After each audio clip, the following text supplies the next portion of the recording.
Hey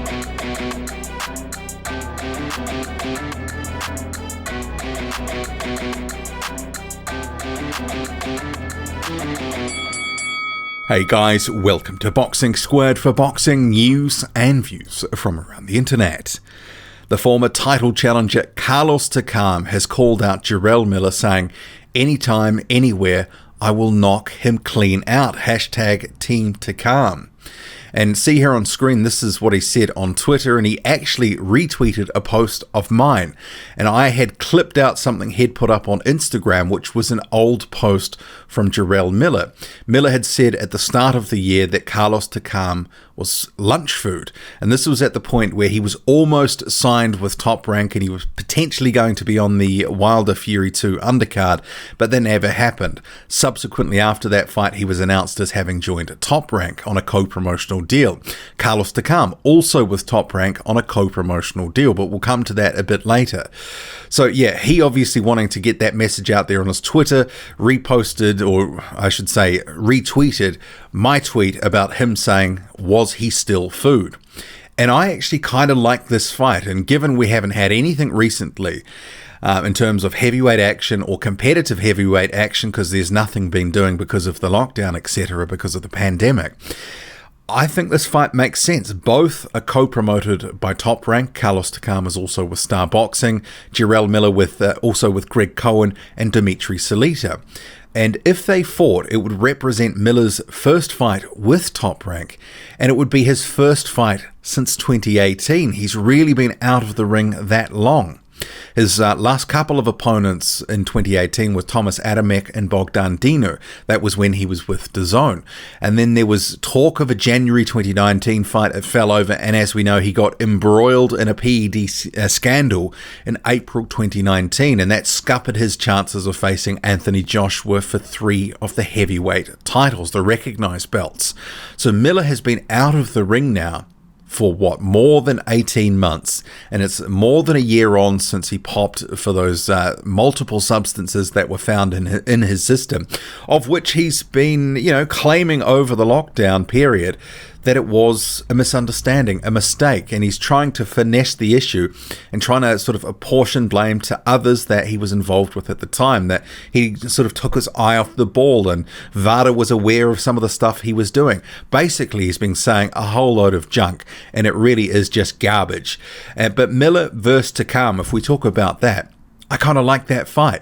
I think for Carlos Takam, as an aging contender, he's almost 40 now, he can still be a good challenge for a lot of heavyweights in the division, and he's more than just a tune-up. And Jarrell Miller, if he's going to be having some big fights in the heavyweight division, someone like a Carlos Takam represents a guy that he's tough and durable, and he's going to come to fight. He's got some ambition, and he will make Jarrell Miller work.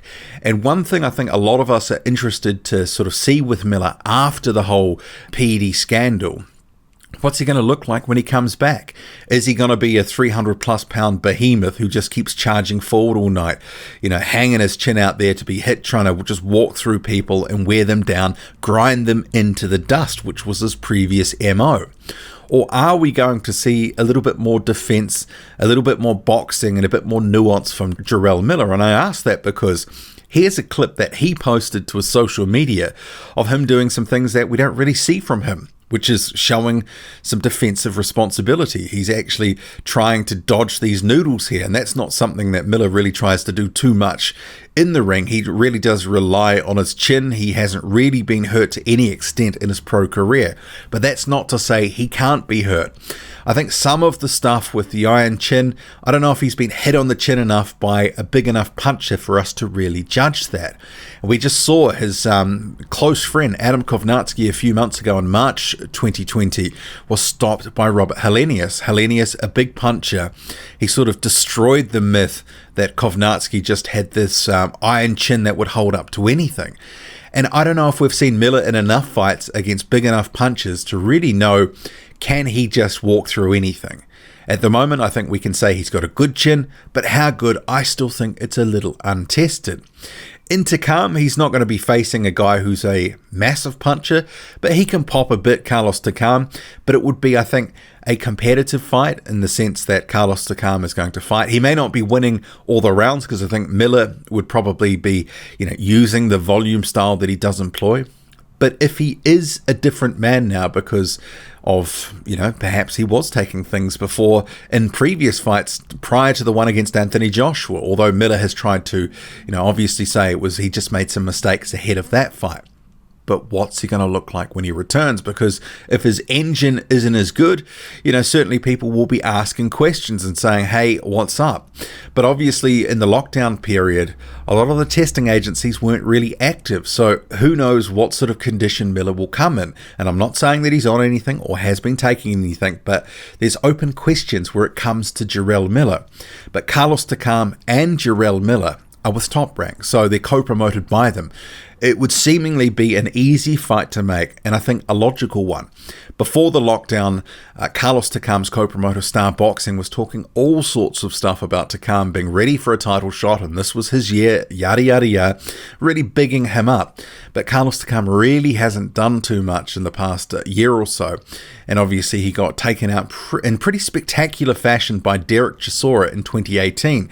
Since then, he hasn't fought great competition, and he did sort of labor to a bit of a victory against Fabio Maldonado. And Maldonado, who once was known as a guy with an iron chin, was getting stopped all over the place ahead of that Takam fight, but it ended up going the distance with Takam.